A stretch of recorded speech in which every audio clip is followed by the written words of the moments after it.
Норма. Ворота норма. Норма.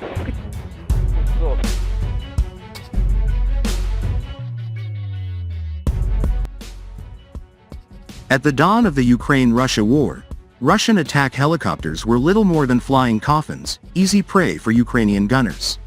But today, those same aircraft have evolved into relentless war machines, striking fear into the heart of Ukraine's defenders. In what experts are calling a stunning transformation, Russia's aerial arsenal, once written off as outdated and vulnerable, has now become Kyiv's worst nightmare, according to an official from the NATO Joint Air Power Competence Center, JAPCC.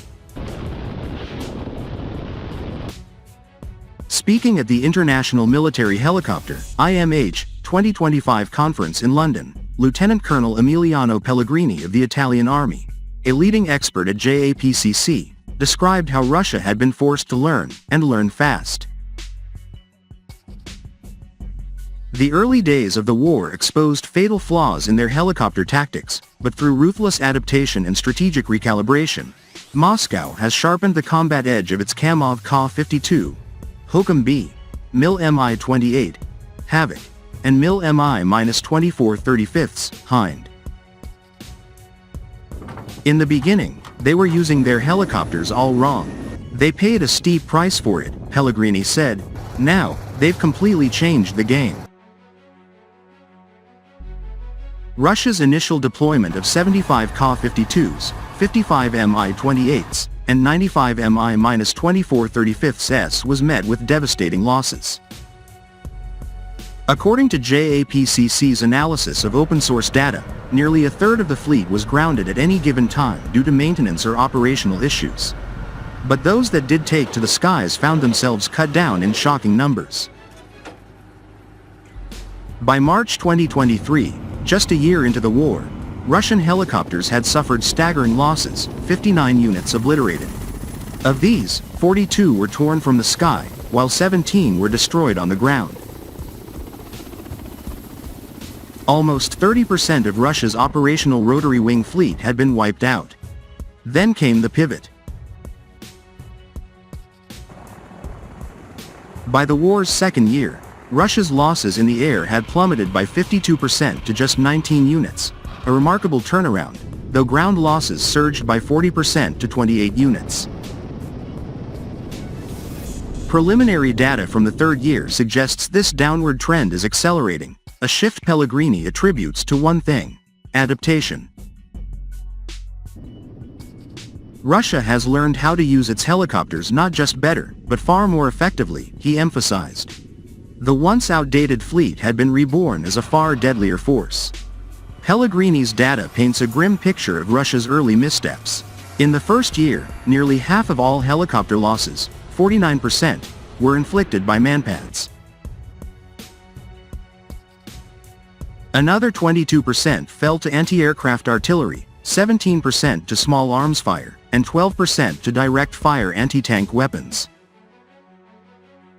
The Ka-52, a symbol of Russian aerial dominance, had been particularly vulnerable, accounting for 62% of total losses, followed by the Mi-2435s at 21% and the Mi-28 at 17%.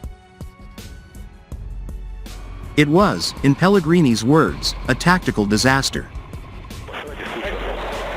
Russia treated helicopters like 20th-century flying artillery, low, slow, and utterly exposed, he explained. Every time they climbed to launch rockets, they turned themselves into perfect targets.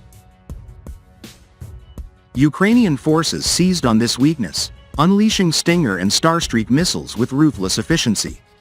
The battlefield became a graveyard of smoldering wreckage. But in 2023, Russia rewrote the script. Gone were the reckless low-altitude forays. In their place, a disciplined, lethal new doctrine: long-range engagements. Russia's helicopters, once cannon fodder, were now snipers in the sky. Armed with extended-range VKR missiles and supported by electronic warfare helicopters and UAVs, they could strike with deadly precision while staying beyond the reach of Ukrainian defenses. They learned the hard way. Distance is their friend now, noted military analyst Justin Bronk, linking this strategic shift to a 52% reduction in aerial losses.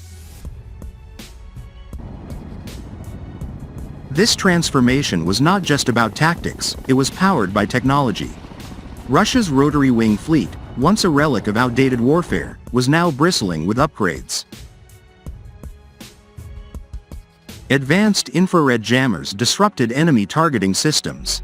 State-of-the-art night vision allowed Russian pilots to own the battlefield after dark. Improved navigation systems made their missions deadlier and more precise.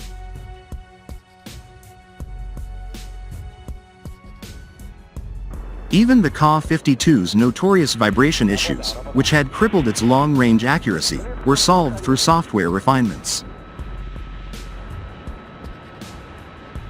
Meanwhile, the Mi-28 and Mi-35 were fortified with enhanced countermeasures against manpads, making them harder to lock onto, let alone destroy. Russian helicopters aren't new, but they're smarter now, said Ukrainian military analyst Alexander Pavlenko in a statement in March 2025. This metamorphosis is already rewriting the war. Where Ukrainian manpads like the Igla once knocked dozens of Russian helicopters out of the sky every month, today's battles tell a different story.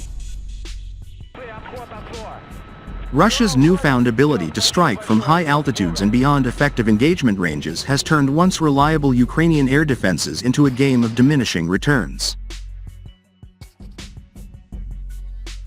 They're not invincible, admitted a Ukrainian general staff officer, speaking anonymously to Ukrinform on March 1, 2025. But they're a hell of a lot harder to hit.